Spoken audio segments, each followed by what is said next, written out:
Breaking news చూస్తున్నాము. పశ్చిమ Asia యుద్ధంపై Rajya Sabha భగ్గుమంది. సభ ప్రారంభం కాగానే విపక్షాలు ఆందోళన చేపట్టాయి. పశ్చిమాసియా యుద్ధంపై కేంద్ర మంత్రి జైశంకర్ ప్రకటన చేయకుండా విపక్షాలు అడ్డుకున్నాయి.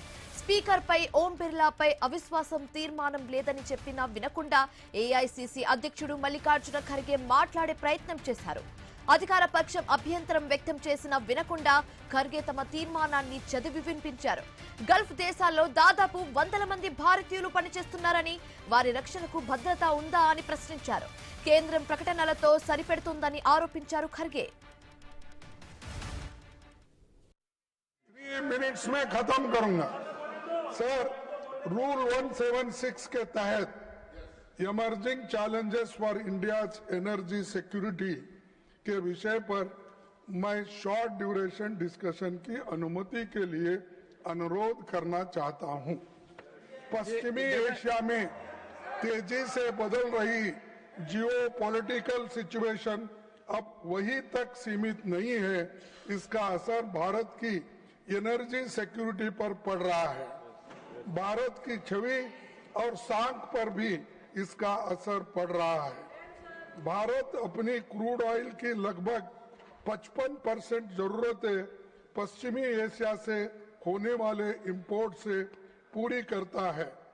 कॉन्फ्लिक्ट बढ़ने का सीधा असर हमारे देश में इकोनॉमिक स्टेबिलिटी पर भी पड़ेगा. उस क्षेत्र में करीब 1 करोड़ भारतीय काम करते हैं, जिनकी सुरक्षा और लाइवलीहुड वहां की स्थिरता पर निर्भर करता है. हाल ही की घटना में कुछ भारतीय नागरिक मारे गए हैं या लापता है. अरे एक मिनट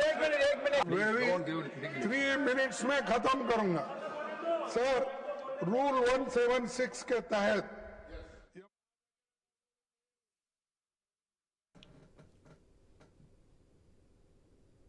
పశ్చిమ ఆసియాలో పరిస్థితిని ఎప్పటికప్పుడు సమీక్షిస్తున్నామని కేంద్ర మంత్రి జైశంకర్ తెలిపారు. పశ్చిమ ఆసియా యుద్ధంపై రాజ్యసభలో ఆయన ప్రకటన చేశారు.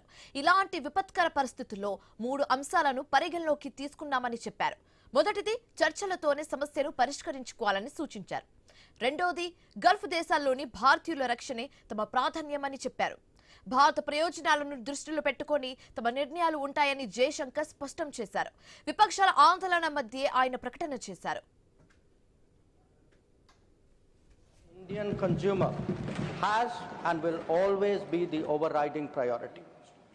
Where required, Indian diplomacy has supported the endeavors of our energy enterprises in this volatile situation. Honorable Chairman, sir, let me conclude by highlighting the 3 guiding factors of our approach. 1. India is in favor of peace and urges a return to dialogue and diplomacy. We advocate de-escalation, restraint, and ensuring the safety of civilians. 2. The well-being and security of the Indian community in the region is our priority. We will continue to work with the governments of the region towards that end. And 3. Our national interest, including energy security and trade flows, will always be paramount. I'm confident, sir, that the government has the full support of this august House on this matter. I thank you. Gulf దేశాల్లో 1 కోటి మంది భారతీయులు ఉన్నారని జైశంకర్ తెలిపారు. యుద్ధం కారణంగా Gulf దేశాల నుంచి సప్లై చైన్ పై ఎఫెక్ట్ పడిందని చెప్పారు. భారత క్రూడ్ ఆయిల్ అవసరాలపై అప్రమత్తంగా ఉన్నామని పేర్కొన్నారు. యుద్ధం వల్ల ప్రధానంగా గల్ఫ్ దేశాల్లోని సామాన్య జీవితం స్తంభించిపోయిందని అన్నారు. పరిస్థితి సాధారణ స్థితికి వచ్చేలా ప్రయత్నాలు చేస్తున్నామని చెప్పారు. పెట్రోల్, గ్యాస్ ధరలపై దృష్టి సారించినట్లుగా వెల్లడించారు. ప్రధాని మోదీ ఎప్పటికప్పుడు పరిస్థితులను సమీక్షిస్తున్నారని జైశంకర్ స్పష్టం చేశారు. జైశంకర్ ప్రకటన చేస్తున్న సమయంలోనే విపక్షాలు ఆందోళన చేస్తూ సభ నుంచి వాకౌట్ చేశాయి.